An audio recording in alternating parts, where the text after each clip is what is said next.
स्थिति आपके समक्ष है। वासुदेव कुटुंबकम एवं सर्वे भवन्तु सुखिनः विचारधारा वाला देश, जहां आज नक्सल समस्या ने गंभीर रूप धारण कर रखा है। प्रश्न उठता है, ये नक्सली है कौन?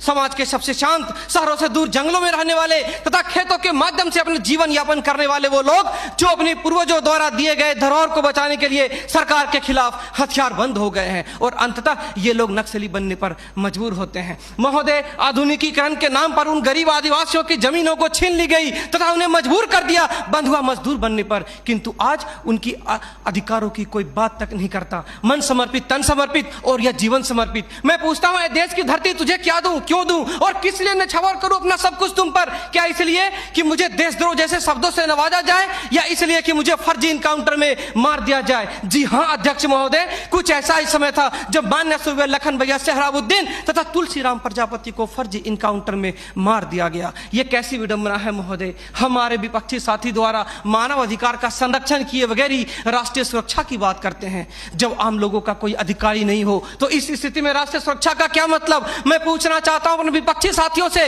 वे किस राष्ट्रीय सुरक्षा की बात करते हैं? पुलिस हिरासत में अत्याचार व मौत, उन्नाव केस, किसानों द्वारा आत्महत्या या बिहार के शेल्टर होम में हुई मासूम बच्चों के साथ दरिंदगी, क्या यह है राष्ट्रीय सुरक्षा?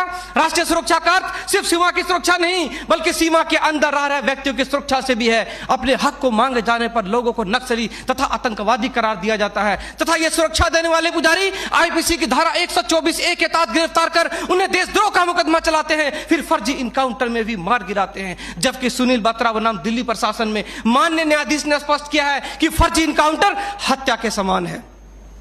10 जुलाई 2004 को मनोरमा देवी के साथ दुष्कर्म और उसकी हत्या तथा पूर्वोत्तर राज्य की महिलाओं द्वारा हम सुरक्षा बलों के समक्ष निर्वस्त्र होकर विरोध प्रदर्शन करना इस बात का द्योतक है कि हम सुरक्षा बलों ने arms force special power act का दुरुपयोग कर नाजायज फायदा उठाया है। वहां के लोगों को जबरन गिरफ्तार कर उसे मानसिक एवं शारीरिक रूप से प्रताड़ित किया है तथा उनकी बहु बेटियों के साथ दरिंदगी कर मानवता को संसार किया है। यह देश की सभ्य समाज एवं लोकतांत्रिक शासन प्रणाली पर प्रश्नवाचक चिन्ह है। सीआरपीसी की धारा 41, 42, 107, 151 के तहत बिना वारंट गिरफ्तार करने की शक्ति, सीआरपीसी की धारा 129, 130 मजमे को तितर बितर करने की शक्ति और जरूरत पड़ने पर गोली चलाने तक की शक्ति इन सुरक्षा बलों को दी गई है। और कितने अधिकार दिया जाए इन्हें? तो दे दो रोलेक्ट एक्ट जैसा अंधा कानून और ढूंढते रहो इतिहास के पन्नों पर स्वतंत्रता एवं समानता जैसी शब्दों को। महोदय, आज जरूरत है चिंतन की, मंथन की, जागरूकता की, लोगों में विश्वास जगाने की। आज जरूरत है सुपर 30 जैसे संस्थानों की, ताकि अपने पथ से भटके हुए बच्चों को उचित शिक्षा,